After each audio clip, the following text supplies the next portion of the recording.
everyone. Welcome to another session of The Slate. We are here with the just amazing, talented casting director, Alexa Fogel. She's going to talk about some of her recent projects, and she'll answer some of your questions. If you have a question for her, use the Q&A function at the bottom of your screen. If you put it in the chat or if you raise your hand, we won't see your questions and we won't see you raising your hand. So use the Q&A function at the bottom of the screen and we will get to your questions in a little bit. But Alexa she has so many projects, it's impossible to talk about them all. But today we're going to be talking about two of her recent Netflix projects, The Politician and Ozark. But before we get into those, I've liked to start these by kind of talking a little bit about how you've been working or maybe not working during this time. Have things calmed down for you, or have you still been casting remotely? Oh no, things have totally calmed down. Okay. I mean, I've been busy with my other career, which is as a producer. But no, we haven't been casting at all. Okay. We shut down, I guess, Pose right in the middle of March, and I'm not in New York. I'm sort of back home for 3 months plus. Okay. So yeah, it's always interesting because some people are like, yeah, I'm still looking at tapes. Like these things are still casting, even though we don't know when they're going into production, but everyone kind of has a different answer. So it's interesting to hear. I think if I had been asked to, until very recently, I wouldn't have been able to focus. I mean, I probably would have because I'm a professional, but there's just so much going on in the world. I'm sort of grateful to have time to be able to focus on other things. Yeah, it's that's totally understandable. But now looking back to some of the projects that we all probably have been enjoying during this time while we've had a little bit of time to be at home and watch a lot of TV, at least I have. So like I mentioned, we're going to be talking about these two shows mostly, but we can go into some of the other, your other projects as well. But to start out, we'll talk a little bit about the process, but I'm curious because you are in different basically stages of casting these shows. The Politician, we saw the first season in the fall, and Ozark has been a few seasons. So as a casting director, how does your role change between, that original casting, having to get all the ensemble together, and now kind of going back to people that you've already cast and filling in subsequent seasons? I think it depends on the show.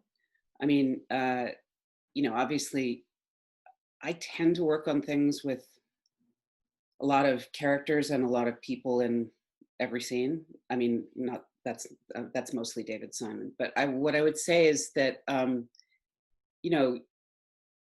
like on Ozark, we kill so many people that every season is bringing in really critical, big roles. So it's really not so different. I mean, doing a season of anything when you're weather dependent and when you have a lot of recurring characters is just an enormous amount of administrative work on top of the creative work. With The Politician, that is actually sort of contained within, because the cast is so big, within that group of people. So it's really just, keeping up with everything that needs to be done and where we're shooting and, the regular guest people. I mean, I think that's true for every casting director. Right. And in both of these shows, I think it's interesting, I guess this is kind of common now, but we see kind of some new faces, especially younger actors, sharing the screen with people who have a lot of experience that we're very familiar with. And when you're auditioning, how do you kind of set up the process to make sure that these relative newcomers or people who don't have quite as much experience are going to be able to, hold their own in a scene with someone who we're really familiar with and has a ton of experience? I think you just know. I mean, honestly, people have good instincts whether they have experience or not, and they can take direction, even if they've just gotten out of school. I mean, most of the people in The Politician are pretty young, and equally so with the kids on Ozark, being with Jason Bateman and Laura Linney. I mean, that's the beauty of the process. That's the beauty of spending time, with somebody in a room, and then ultimately, if it goes that far, with your writer, director, showrunner. So, I mean, I think after all this time, I think even in the beginning, if this is what you do, that's part of your job. Yeah, that makes sense. And someone actually asked, I was probably going to ask this as well, but a reader also asked, these are just a sampling of your projects that you do, and they're pretty different. So what types of projects are you interested in? What draws you to a project and makes you want to work on it? It's always about the writing for me. Writing and characters and story, it has to be something that I'd be interested in seeing, I think. But the thing that I'm really fortunate about is I get to work in a lot of different styles and tones, but the common denominator for me is that all the writing is excellent. And, and then it becomes about how you people the world. And it's also who you're working with. I mean, that's important to me too. You want to be working with people where you really feel like it's a collaborative process. Right. And actually someone submitted a very detailed question. They said that they were at a talkback for Ozark last year, and you talked about how, like you just said, the writing is the thing that really draws you to a project. And they said it leads you to finding the actors that bring it to life. So they were curious about that process of kind of transferring, taking the words, interpreting them into then a person who reads the words. Well, I mean, it's kind of like asking an actor how they act. I mean, that's an internal process. Part of my job is to also be a good dramaturg and to understand what the material is asking for, so that whether it's got to do with where somebody's from and what their accent would be and how educated they are, and all of those things factor in. But that's a big part of my job. So it's not really a how thing. It's just you just do, because that's my job is to understand what the material is asking for first and foremost with my collaborators. And then once I understand what it's asking for, then I have to people it in the right tone so that it feels correct. Okay. And someone also asked specifically for The Politician what the auditions were like. I know we saw some people who maybe New York people had only seen on stage or were new to a larger audience. So what was that process like? Well, I knew I actually did know from the second that I read this, because it's almost like doing an Noel Coward play, that the actors were likely to be theater trained, because you have to be so verbally dexterous to get all of that stuff out at that pace. And that's, that training really comes in handy. So the auditions were a blast, because the material is so good. And it is one of those things, and I've worked on very dramatic pieces where this is the same. You either get it or you don't, because the rhythm is so important.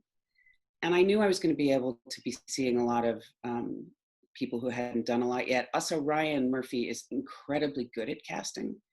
And he has great ideas. And, for one of those roles, we only called back one person, because Ryan is really clear when he feels like he has it, but it was nerve-wracking for me. What if someone has a bad day? Then I have to start all over again. But it worked out, so. Yeah, I was going to ask how you work with him. I know this isn't your first time collaborating on a show with him. So what I have heard that he's very involved in the casting process. So as a casting director, how are you working together with him to put the cast together? He is, but it's different. With Jason Bateman and Chris Mundy, we have a conversation together, the three of us, whenever we're casting a big role. With Ryan, I send him my picks for who he should look at. It takes him, because he's doing so many other shows, it takes him longer than I'm comfortable with him looking at them. And then, you know, I'm talking about for the leads. And then he or we decide who he's going to call back. And then it's just about what happens in the room. You know, he's not somebody that you need to spend a lot of time talking things through. Once he says what it is and you understand it, then he's great in that he lets you go do your job. And then you see him again in the callback room. Yeah, I think that kind of, you can tell that he's someone who's invested in actors and has people that he likes, but at the same time, I feel like there's always something new in each of his series, so that definitely comes through. And another interesting thing, I actually have spoken with you about Ozark before, and I know that it films in Atlanta, and increasingly over the seasons, you kind of have been sharing who is, you know, people that you cast out of your New York City office, and then I know that you work with an office in Atlanta. So has that, am I just misinterpreting that, or have there been kind of larger roles that you've cast locally as the series has gone on? The sheriff is local, and I can't remember the actor's name, but who was at the funeral parlor. Yeah, I mean, I've been working with Chase and Tara for a long time. We did Banshee together. We do Atlanta together. So we sort of get that we're trying to create one world. And there are some roles that we look for in both places, and some roles that only they look for. And they're just really good at what they do. Yeah. There just seems to be so much more work down there, and I've talked to them too about some of their projects, and they said that from their point of view, what they've been able to cast has kind of really ramped up in the last 5 to 10 years. So I think that is probably encouraging for people who maybe aren't based in New York or LA. And did they talk about that thing they do, the like Twitter lunches where they meet people? I think it's hilarious. I mean, they're just great. They're so hardworking and good at what they do. Yeah. So for those of you who don't know, Feldstein Paris is the name of the casting office officially, I believe. And they work on a lot of the Atlanta-based shows, and they'll do a call for local actors on Twitter saying, we're going to be at this place for a certain amount of time. If you want to meet us, come by. And that's a really great way to get some literal FaceTime with a casting director. So Atlanta too. I mean, it's just great. Yeah. Okay, so I think now we'll kind of move into some of the actors' questions. I think something that's on a lot of people's minds is self-tapes right now. And even though you haven't been doing a lot of casting during this time, I'm sure that you still have a lot of experience with self-tapes as someone who, you know, has done so much work and for things based kind of all over. So there's a lot of versions of this question, but basically what do you want to see in a self-tape? Like what do you not want to, you know, what catches your eye that says, oh, like I'll remember this person, maybe they don't get the role, but this isn't, you know, something I'm going to forget. I mean, it's the same thing that catches my eye in my audition room, which is that you're prepared, that you understand the scene, that you do the work honestly and naturally, that I can see you, that you're in frame, that you're lit well enough, even if it's natural light. And if possible, which I think is possible during this time, because of some of the ways that you can do Zoom stuff, to read with another human being.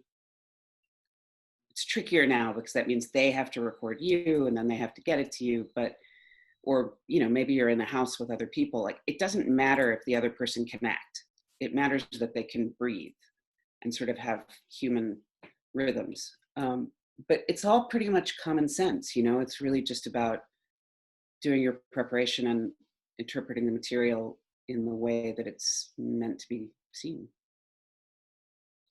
So, and someone kind of going off of that, as this, like, again, becomes kind of the norm, if, because you are not in the room with someone, if it's not a live virtual audition and they're not getting feedback about, you know, actually, can you try it this way? How do you feel about someone doing another type of take, saying, I've interpreted this character 2 ways and I want you to see them both? I can't, you know, this is all so new. So I just don't know the answer to that. You know, if an actor that I know well, that's great. If, you know, if they're, I mean, it really depends on the material. Some material calls for something that could be like, if it's What We Do in the Shadows, you could have 2 different interpretations that could both be funny, but be very different. You could do something that's completely without big moves, and you could do something with big moves. So, I mean, I guess sometimes it's okay, but not if it's out of insecurity. Only if it's out of, you know, you're a partner in this audition process and you have 2 ideas that could both work for the material. If you're serving the material, it's probably okay. Okay. And someone also asked an interesting question. Obviously, a lot of people know that casting directors work a lot with agents. But someone was curious about how the process of kind of how you work with agents. Are there, you know, a handful of 5 that you always go to, or do you kind of, you know, it depends on the project and sometimes you reach out to 1 million and sometimes you reach out to 2. What is that kind of relationship like, I guess?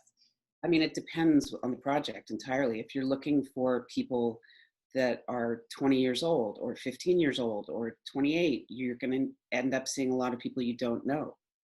You know, if you're looking for someone in their 50s to play a major role, that's probably more like me making a list than me getting ideas pitched to me, right? So that's just about, you know, which agents have the clients that I'm interested in putting before the people that I work with. So, you know, it really depends on the project. Yeah, that makes sense. Someone wants to know if you want to tell us about one of your favorite roles that you've ever cast. I have so many. You can tell us more than one. I mean, I think what makes something a favorite role when you cast it is sometimes because the obstacles up to that point have been so challenging that when you finally do it and you finally get there, it's just so energizing and gratifying. I mean, we had a really, really difficult time finding the lead in Generation Kill. And Alex Skarsgård came into the mix fairly late in the process. I mean, so late that by the time he had finished his last audition and we finally offered him the role, I think that my office had to repack all of his stuff because he had been shooting something in a cold climate, send it back to Sweden, and then he had to go straight to South Africa. So, you know, and that's a really big part. So, I mean, I think that in the end, that was one of my favorite things, and casting that whole thing was that way. But the process up to it is what makes it sort of sweet at the end. Yeah. Again, I think sometimes it's encouraging to hear that those stories do happen. Sometimes it really is like kind of last minute, or, you know, you can, even if you've been searching for a long time, you can still stand out after you've seen probably hundreds to thousands of actors. Well, not hundreds of thousands, but I mean, I saw a lot of really good actors for that role, but the role was really tricky and it had a million traps sort of laid into it. That character talked all the time and in long monologues, and he was a military man and he was the head of this unit, and sort of, so it's hard to make all that work and make the audience want to listen. And that was what, and you can tell when you haven't found it. You know that there are things that could probably work, but it isn't quite there. Okay. And someone asked, I heard that the Ozark producers do not mind Adlibs in an audition. Is that true? I don't think there's anything I work on where that's encouraged. Okay. Yeah, I think that there's conflicting information about going off script, but I feel like I'm fortunate enough to work on writing that is so precise that, you know, there's no reason to try and do better to try and serve it. yeah. And I know someone was asking, you know, is there a place that you like to look if you are trying to discover someone new or just look for new places? I know that some of the shows you've done, you've kind of had to go outside of the norm of where you might normally look for actors. So I guess it's entirely dictated by the piece. You know, obviously, if you're working on ballroom, it's going to be different than if you're looking for recon Marines. Right. I guess also, I think this question also comes up a lot when it's like younger actors. And if you kind of want someone who maybe isn't necessarily a seasoned child actor or teen actor, is there anywhere that you've looked to try to find someone who's like, you know, newer to it, but it still has that energy that stands out? No, it's entirely project driven. You know, if I'm looking for someone who needs to be able to sing and they're 17, then yeah, I'm going to look at who went to the University of Michigan's musical theater program. You know, it's always driven by what the material is asking for. There's no place I go to hang out to look for young actors. Okay. And someone asked an interesting question. When you're dealing with a project that's based on source material, do you usually engage with the source material? How do you use it if you do? And, you know, especially when it's an adaptation that maybe is either very faithful or is not so faithful. You know, you have to really decide what's going to help you as a casting director. I stopped reading Generation Kill when I was working on that, because I realized that the author of the book's interpretation of those real life people might be different than David Simon's. And David Simon's, the one on the page, is the one that I have to people. With The Plot Against America, it's very important that you read the novel, because while it's impossible to make the novel as is because of the perspective of the protagonist narrator in the book, it's still a great source of tone and the essence of what Philip Roth was writing about, and what David and Ned in turn, you know, changed but didn't. So I think you just have to be good at understanding, you know, what the source material gives you and whether it helps you or not. Yeah, and I guess on the acting side of that, it's probably good to know, you know, the person who's doing the adaptation, be familiar with their work to sort of get an understanding of if that's going to help you, you know, form the character if you're auditioning. Yes, I agree. I think that for an actor, when they came in to read for Gen Kill, I think having context in terms of, you know, knowing that it was the first group in and reading the book wouldn't be harmful for them. For me, it would muddy the waters of what was distinct about these characters. For them, it could give them context, but I already had context. Okay, yeah. Someone wants to know what made you want to be a casting director. I still haven't decided that. I studied theater directing in college, and had never heard of this profession.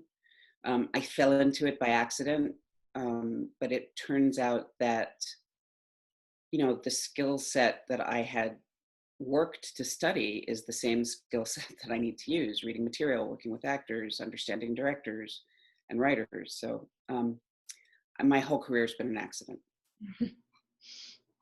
Well, it seems to have worked out.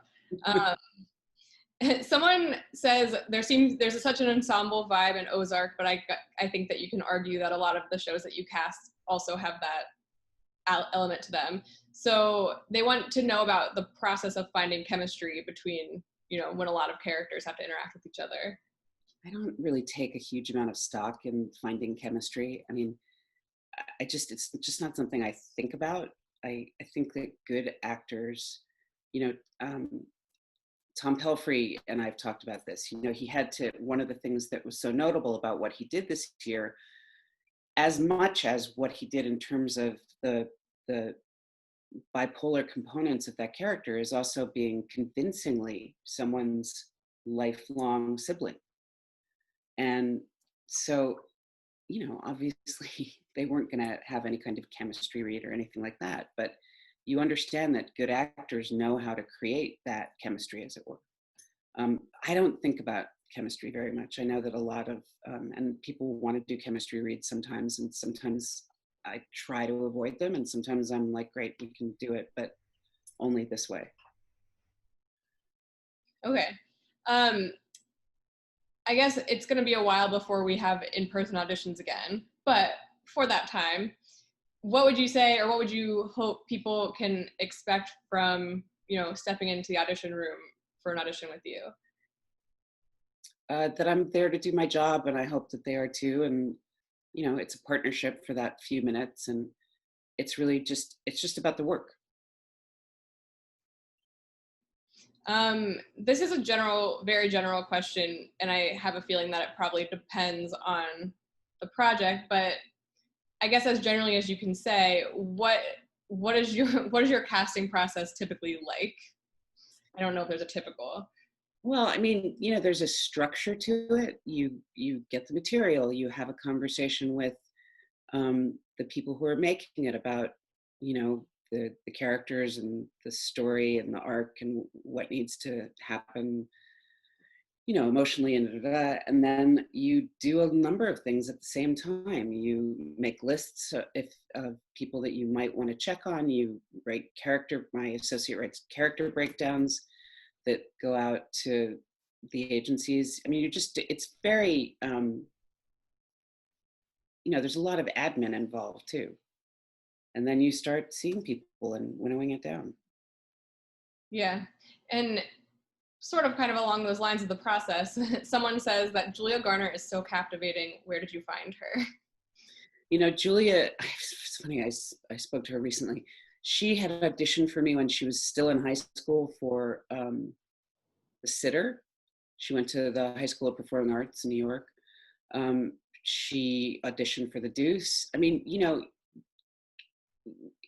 this is a long game, what I do, right? So Julia had auditioned at least twice, maybe more, and it's really just about her interpretation of that character. She just really understood it in a wonderful way. And also to take that a step further, Jason and Bateman and Chris Mundy love good actors, so it makes my job much easier. And on the topic of the long game, someone wants to know, if an actor blows an audition, do you ever call them back to give them a second chance? Maybe not for that same role, but. Yeah, of course. I mean, it's my job to know an actor's work outside of the audition room as well. So if you were good in a play and you give a bad audition, that's just a bad day. Okay. And someone wants to know, apart from being off book and well prepared for an audition, what else do you want to see from an actor in an audition room? I think that actor can answer that question themselves. I think that you guys imbue us with more sort of seniority and power than we actually have. First of all, I don't think you do need to be off book. I think you just need to be as far off as you need to be completely present. Again, and this is a common sense answer to that question. Do your best work in the moment, listen, and if you're given direction, it's really just about the work. There is no like magic handshake or anything like that. Yeah. And this is kind of an interesting question. Have you ever had a moment when in an audition where you want an actor for a role the moment they begin their audition? Only once, which was Dominique Jackson for Pose. Interesting. I mean, that's the only time. It doesn't really work like that. You don't have these like lightning bolt moments. It's really about putting together the whole piece. But that role was going to prove to be challenging no matter what. And I had heard about her from a number of people. But her presence is so, she came up in the ballroom world under those divas. So she really knew who they were. She really knew how they spoke, how they dressed, and that, and, you know, also that scene is like 3 pages of her talking. That scene that she auditioned with, and I think that Catherine Zamora Benson and I, when she finished, were completely flabbergasted because it's. I mean, she didn't even realize how hard it is to do what she did. But that's the only time that's happened. Yeah, it's interesting. I think that sometimes when people haven't been going through the audition process for years and years, maybe what they don't know is probably to their benefit, because they don't know how impossible it is. And someone wants to know, as a casting director, do you write the breakdowns for characters, or does that come from the director, producer, creator? No, my office does it. We do it. Okay. We're all very specific about language. Everyone who works with me, it's partly the way I was raised, partly the way I was educated, but I believe that being really specific, and also understanding that the first person who sees some of these descriptions is probably going to be the agent. And then the actor's going to read it, and you don't want to put too much in it that's going to let them try and interpret it literally, because it's really just to give basic information. Okay. We have a lot of people watching from outside the US, and there's a lot of questions about, I mean, do you consider international actors even for American roles? Like, people have a lot of questions about accents and how much that kind of impedes their ability to get cast on an American show. What is your interaction with taking self-tapes from other countries? Well, I don't take anything that's unsolicited. Okay. But yeah, I look everywhere depending on what the role is. And I think if you look at my resume, you can see that I certainly don't have an issue with someone not being American. Yes, definitely. But probably helpful for people to, you know, master the American accent in case that's what it's called for, right? Yeah, I mean, sometimes there are situations in which having an accent doesn't matter.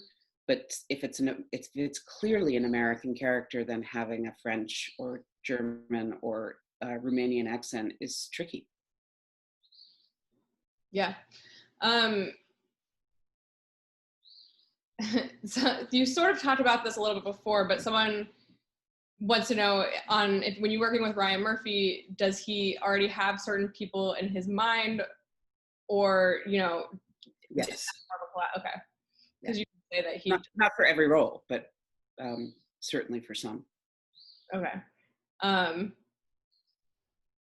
Yeah. I guess this is a little bit hand in hand with a role that your favorite role to cast, but do you have a project or role that you're most proud of as a casting director? I mean, that's like, you know, picking your favorite child. I'm proud of the whole cast of Generation Kill. I love the cast of The Deuce. I mean, I think everything that we've done with Method Man, I'm really proud of, because his role on The Wire started sort of one way, and his roles have gotten bigger and bigger, and he's so good now. I mean, so yeah, I mean, I think it's hard to sort of nail something down in a gossipy way about that, because sometimes it's really just about, you know, I'm thrilled that Laura did Ozark. You know, it's for all different reasons and different projects, I think. Yeah. There's a lot of layers of things. Someone said your number of submissions must be enormous. How often do you take risks on meeting new people, or I guess people who are newer?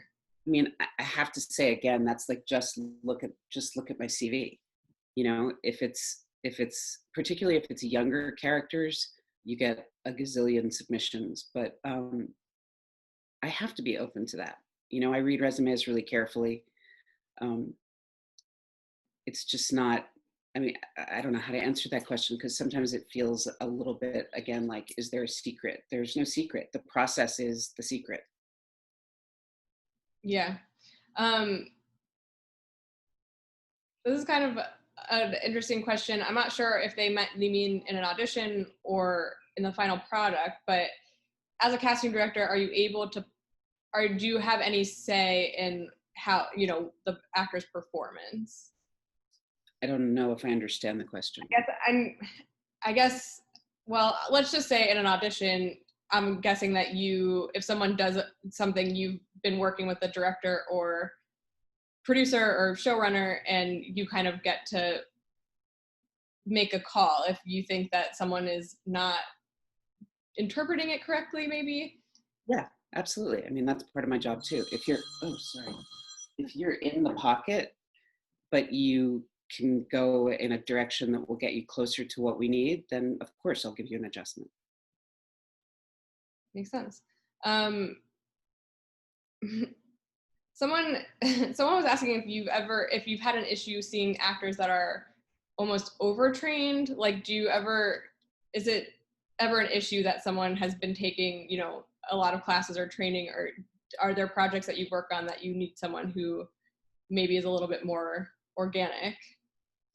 Yeah, I mean, anytime what you're doing isn't naturalistic and believable and in the moment, if you rehearsed it so much at home that you're not listening, then I don't know if it's overtrained, it's just the wrong approach. Or if you worked with an acting coach and someone already directed you, I mean, you have to learn how to do the work well yourself.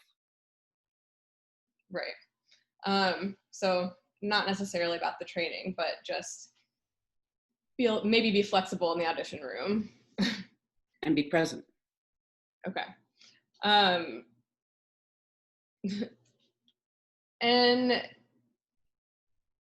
someone wants to know, when feedback isn't given and an actor doesn't hear, back from feedback isn't given in an audition, that isn't necessarily a bad thing. Like, every audition is different, and sometimes you just hear the reading and let them go. A lot of times, I mean, I can only cast one person in that role. So yeah, I mean, you're auditioning for your career. You're auditioning for a role, and you're also auditioning. You do a good audition, but you don't get the role, you've achieved something. Right. Have you ever had a distinct image in mind for a character and have it changed after seeing someone's audition? I don't have a distinct image in my mind usually going into it. It's sort of, I read scripts the way I read novels, so I see these characters, but I don't attribute them to real people. So it really is during that process that things sort of come even more into focus. I mean, I think sometimes I can be, some of the role that David Cornsweet plays on the politician, the way it's written is really tricky because he has to have sort of this calm confidence, and yet he's clearly very troubled in the first part of the first season. And David found the humor in that while also finding the kind of zen, and it made me see the character a little bit differently than, or it expanded my view of the character because it was funny. Right. So someone's choice sometimes can show you something that you hadn't seen before when you were going into the audition process. I don't think it's that you haven't seen it, it's that you haven't seen it achieved yet.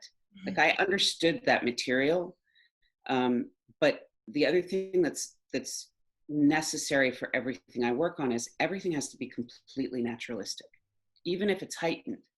So, to be able to be confident enough and calm enough to just be, but really know what's going on in the scene is sometimes hard to do. Yeah.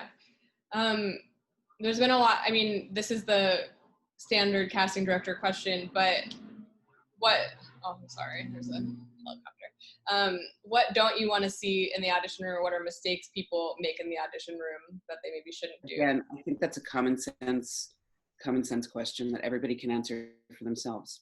You do anything you would do in a situation where you're going into a space where you don't know somebody well and you're there to do the work.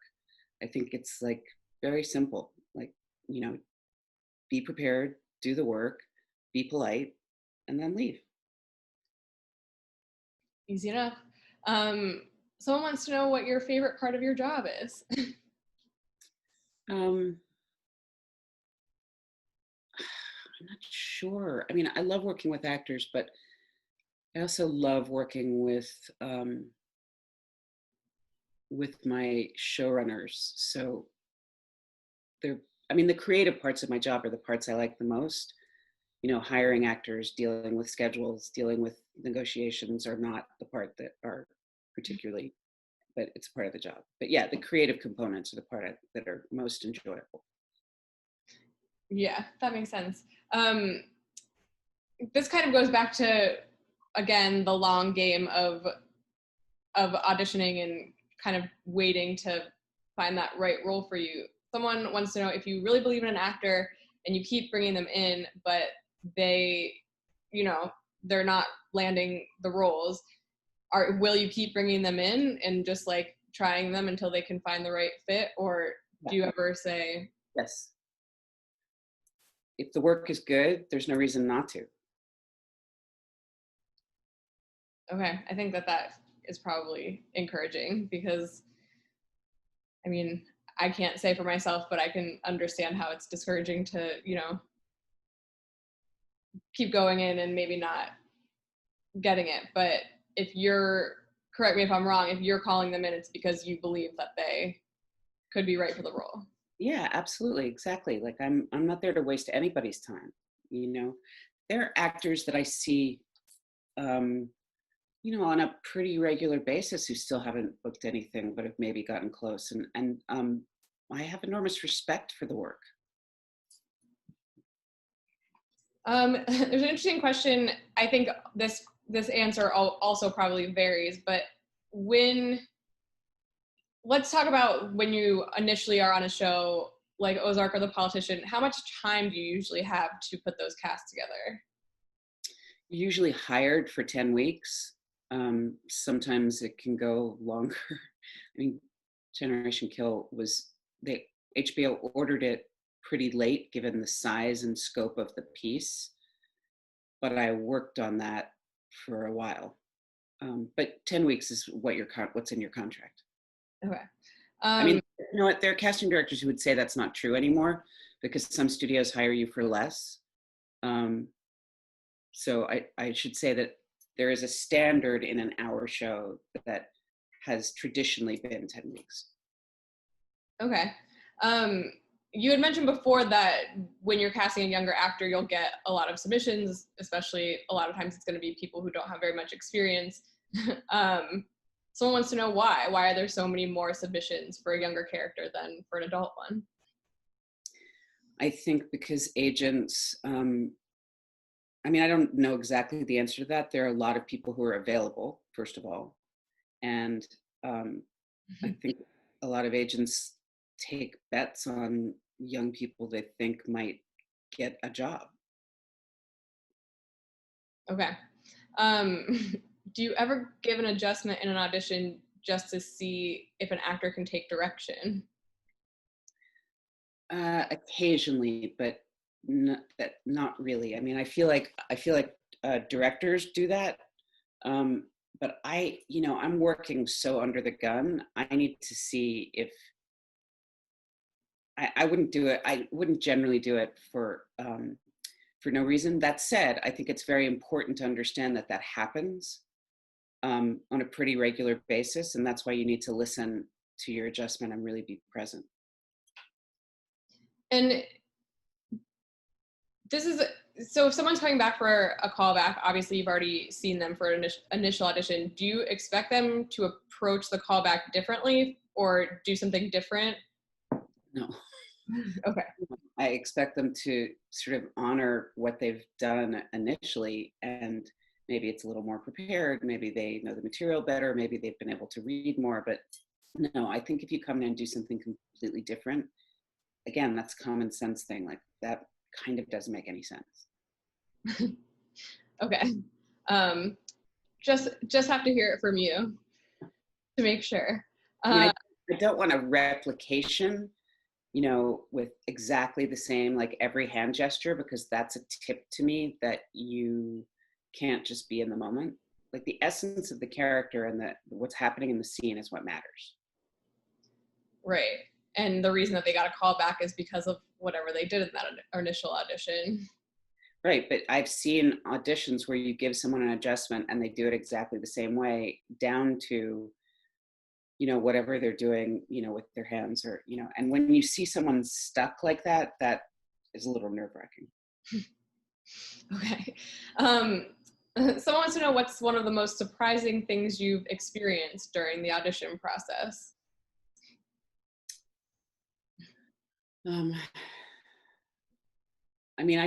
They aren't too surprising as a rule.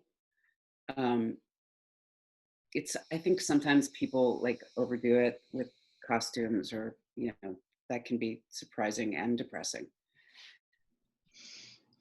Don't overdo it.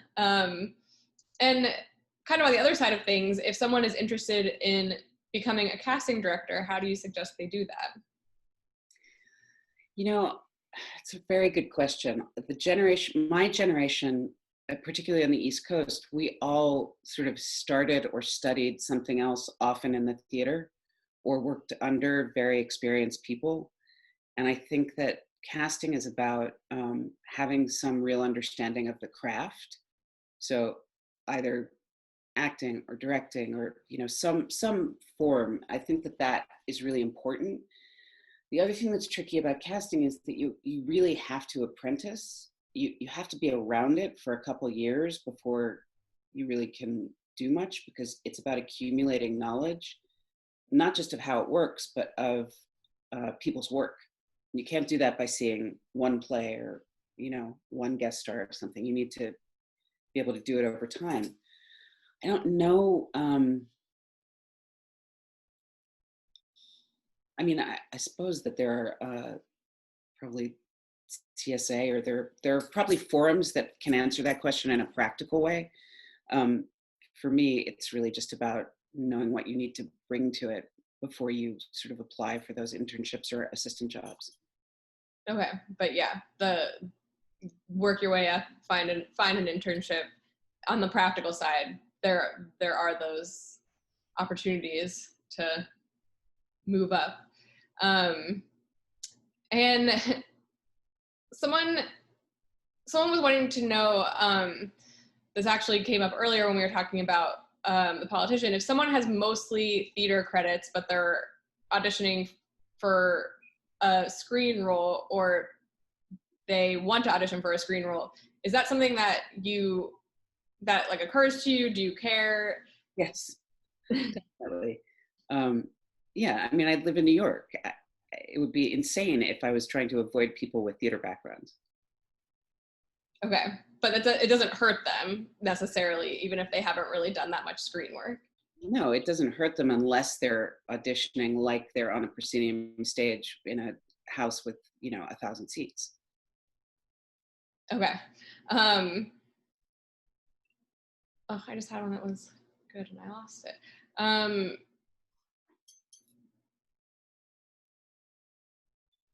You kind of just touched on this about someone's appearance in the audition room. Don't overdo it with the costumes. Don't bring in weird props. You kind of mentioned. What I would say is you want to dress towards the character.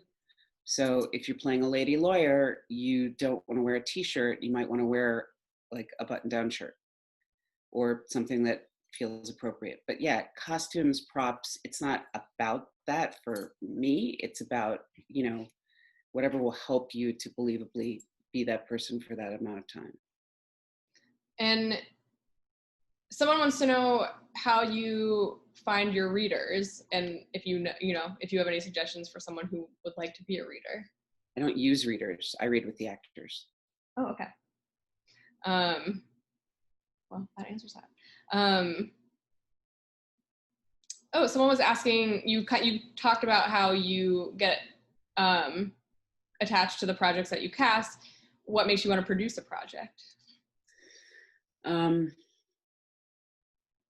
Mostly I would say it's because I am, and my partner, Brendan Mason, that that we are value added in a story that we find really compelling and unique, that feels like it needs to be told because it hasn't been seen before, and often it's sort of a less represented kind of part of our culture.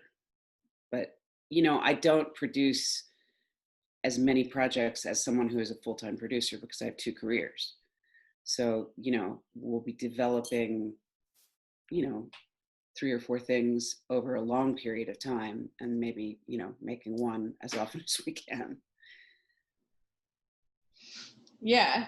I feel like you should talk about but when we're wrapping up, I feel like you can talk about some of the things that people will be able to find soon, that you've produced. But we have time for a couple more questions. So before we do that, this kind of goes along with what we were talking about with walking into the audition room and dressing towards the character. But someone said, how much is someone's look, you know, gonna influence your decision versus the audition that they give? You know, if they have the right look for the character. It's such a vague question. I mean, again, it's all character based. So you probably, you're there for a reason, because my sessions tend to be pretty tight and pretty good. You know, it's only if the way the character looks is a component of the story that it really, really matters. Or, you know, a character's age often is relevant, but, you know, the people who work with me, Catherine, who I mentioned before, and Elizabeth Barrett, like, we're very good at knowing the difference between a character that has to be defined in a certain way and ones that can be pretty open. And luckily, a lot of them can. So I think the work is always the most important thing, without question. But it's only if, you know, a character needs to be a certain thing because it's part of the story that's important too.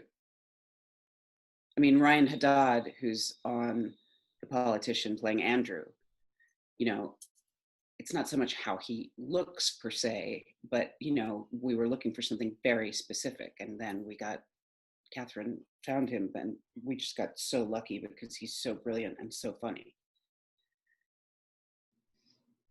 Okay, so yeah, that makes sense. So, you know, focus on your performance, because even if you do have necessarily the right look, if the performance isn't, you know, the thing that is going to catch your eye, then you're probably not going to. Well, also, why think about it? You know, I've decided who's coming in, or Catherine or Elizabeth have decided who's coming in for that session. So you're there. You know what they look like.